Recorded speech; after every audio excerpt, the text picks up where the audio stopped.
शीलता से जब काम करते हैं तब संतोष कितना मिलता है। वर्किंग वुमेन के लिए पेड मैटरनिटी लीव 12 हफ्ते से बढ़ा करके 26 हफ्ते कर देते हैं। तब सिर्फ नारी का सम्मान ही करते इतना नहीं है, नारी के प्रति संवेदनशील भाव से निर्णय करते इतना नहीं, लेकिन उसके गोद में जो बच्चा पला है ना, उसको एक उत्तम नागरिक बनाने के लिए मां की जो जरूरत है उसमें सरकार रुकावट न बने, इस संवेदनशील भावना से उस निर्णय को हम करते हैं। जब मेरे दिव्यांग भाई बहन भारतीय साइन लैंग्वेज की बात हो या तो सुगम्य भारत का अभियान हो, उसको लगता है कि अब मेरी भी डिग्निटी है, मेरे प्रति देश के नागरिक सम्मान के भाव से देखता है। और पैरालंपिक में तो हमारे खिलाड़ी नई नई ताकत दिखाने लगे हैं, तब लगता है कि ये जो मेरा मम भाव है, हम सबका मम भाव है, उसकी ताकत नजर आती है। हमारे ट्रांसजेंडर समाज के प्रति हम जिस संवेदना के साथ निर्णय बना रहे हैं, हम नए नए कानून बना रहे हैं, उनको सम्मान का जीवन देने के लिए हम प्रयास कर रहे हैं, तब बदलाव की हमारी दिशा सही दिखता है। सेवा भाव से किए गए इन कामों का, जो त्रिविध मार्गों से हम चले हुए, इन कामों का एक सीधा सीधा लाभ आज उसके परिणाम के रूप में हमें नजर आ रहा है। 60 साल बाद लगातार तीसरी बार आपने हमें देश सेवा का मौका दिया है। मेरे 140 करोड़ देशवासी, आपने जो आशीर्वाद दिए हैं, उस आशीर्वाद में मेरे लिए एक ही संदेश है, जन जन की सेवा, हर परिवार की सेवा, हर क्षेत्र की सेवा, और सेवा भाव से समाज की शक्ति को साथ लेकर के विकास की नई ऊंचाइयों पर पहुंचना।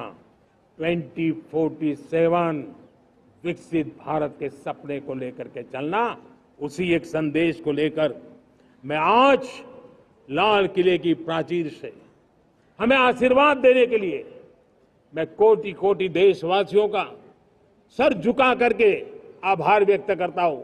मैं उनके प्रति नतमस्तक होता हूं और मैं उनको विश्वास दिलाता हूं कि हमें नई ऊंचाइयों को नए जोश के साथ आगे बढ़ना है।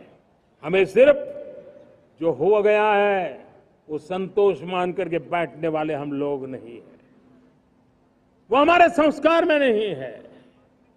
हम कुछ और करने के लिए, कुछ और आगे बढ़ने के लिए और कुछ और नई ऊंचाइयों को पार करने के लिए हम आगे बढ़ना चाहते हैं।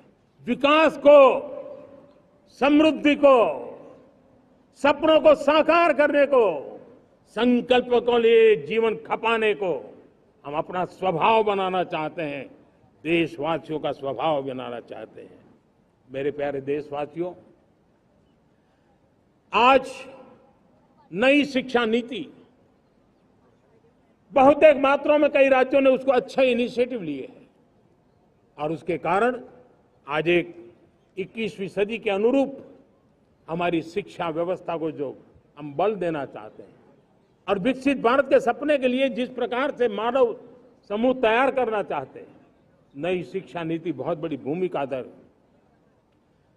मैं नहीं चाहता हूं कि मेरे देश के नौजवानों को अब विदेशों में पढ़ने के लिए मजबूर होना पड़े। मध्यम वर्गीय परिवार के लाखों करोड़ों रुपया बच्चों को विदेश पढ़ने के लिए भेजने में खर्च हो जाए। हम यहां ऐसी शिक्षा व्यवस्था का विकसित करना चाहते हैं कि मेरे देश के नौजवानों को विदेश जाना न पड़े, मेरे मध्यम वर्गीय परिवारों को लाखों करोड़ रुपया खर्च करना न पड़े। इतना ही नहीं, ऐसे संस्थान निर्माण हो ताकि विदेशों से लोग भारत के अंदर उनका मुंह मोड़े। अभी अभी हमने बिहार का हमारा गौरवप्रद इतिहास रहा है, नालंदा यूनिवर्सिटी का पुनर्निर्माण किया है।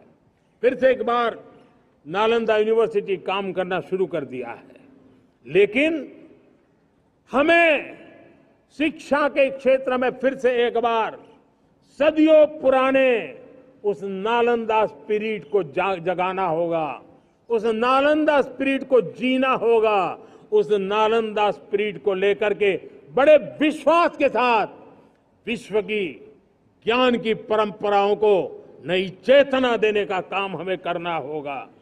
मुझे पक्का विश्वास है कि नई शिक्षा नीति ने मातृभाषा पर बल दिया है। मैं राज्य सरकारों से कहूंगा, मैं देश की सभी संस्थानों से कहूंगा कि भाषा के कारण हमारे देश की टैलेंट को रुकावट नहीं आनी चाहिए, भाषा अवरुद्ध नहीं होनी चाहिए। मातृभाषा का सामर्थ्य हमारे देश के छोटे छोटे गरीब से गरीब मां के बेटे को भी सपने पूरा करने का ताकत देता है। और इसलिए हमने हमारी मातृभाषा में पढ़ाई, जीवन में मातृभाषा का स्थान, परिवार में मातृभाषा का स्थान, उसकी ओर हमें बल देना होगा। मेरे प्यारे देशवासियों, जिस प्रकार से आज विश्व का बदलाव नजर आ रहा है और तब जाकर के स्किल का महत्व बहुत बड़ा